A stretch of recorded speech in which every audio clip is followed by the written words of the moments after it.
Hello students, यह 18 series और मैं हूं मनीष झा। यह है लाइन नंबर 11 का पार्ट 2।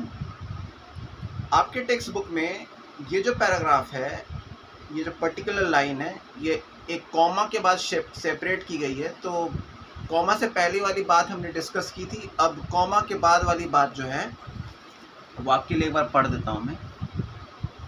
लाइन कुछ इस तरीके थी that all present day living organisms are related to each other and also to all organisms that ever lived on earth।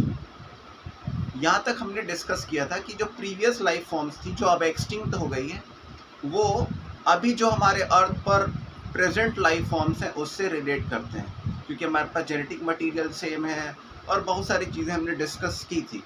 आपको वो जो डिस्कशन है अगर उसमें पार्ट लेना है तो वो वाली वीडियो आप मेरी देख सकते हैं।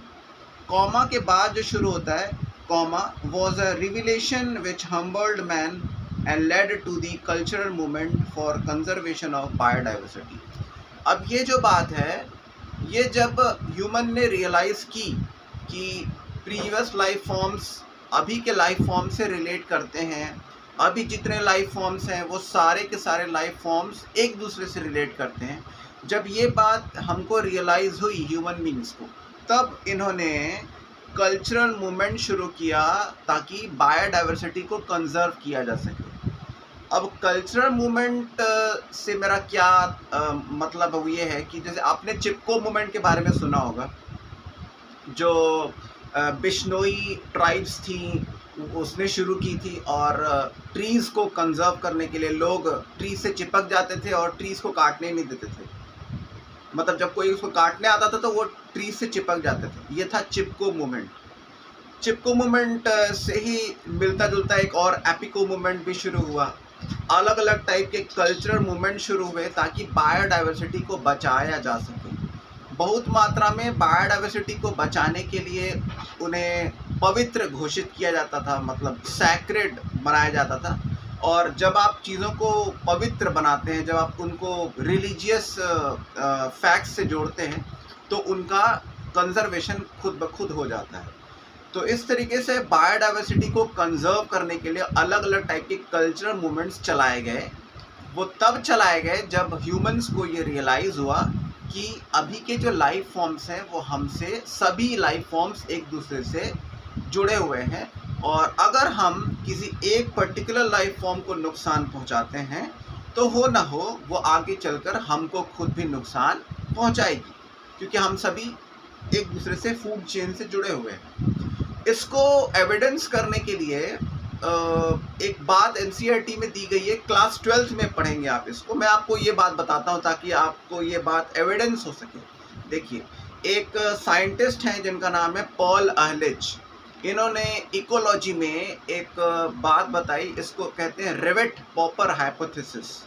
रेवेट पॉपर हाइपोथेसिस मतलब, रेवेट का मतलब होता है स्क्रू या नट, और पॉपर मतलब होता है उसको आप धीरे धीरे करके फेंक रहे हैं, एक एक करके उसको रिमूव कर रहे हैं। तो जो पॉल अहलिच हैं वो ये बताते हैं कि आप सपोज मानिए कि आप एक एयरप्लेन में आप सवार हैं और एयरप्लेन के सभी यात्री हैं, और हम सब एयरप्लेन के यात्री हैं, और वो जो एयरप्लेन है वो हमारी अर्थ की इकोसिस्टम है या अर्थ खुद है।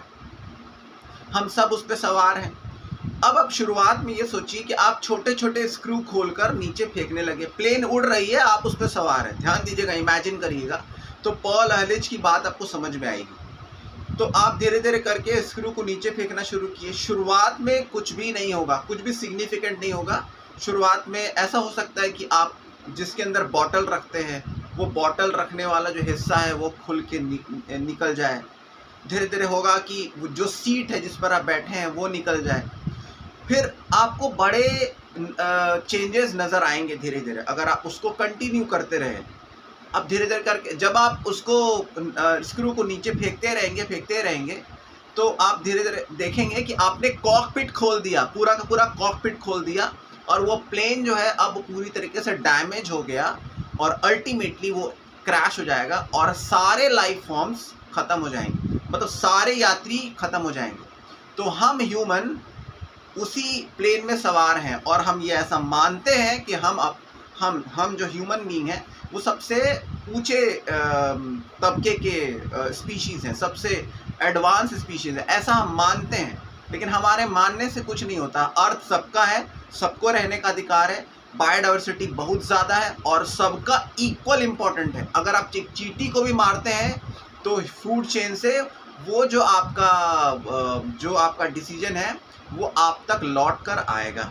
ये बात जब रियलाइज हुई ह्यूमंस को, तब इन्होंने कल्चरल मूवमेंट शुरू किया ताकि बायोडाइवर्सिटी को बचाया जा सके। अलग अलग टाइप के नेशनल पार्क्स बनाए गए, बायो रिजर्व्स बनाए गए, सेक्रेड ग्रुप्स बनाए गए, बायोडाइवर्सिटी हॉटस्पॉट्स बन गए, ये सारी चीज़ें बनी।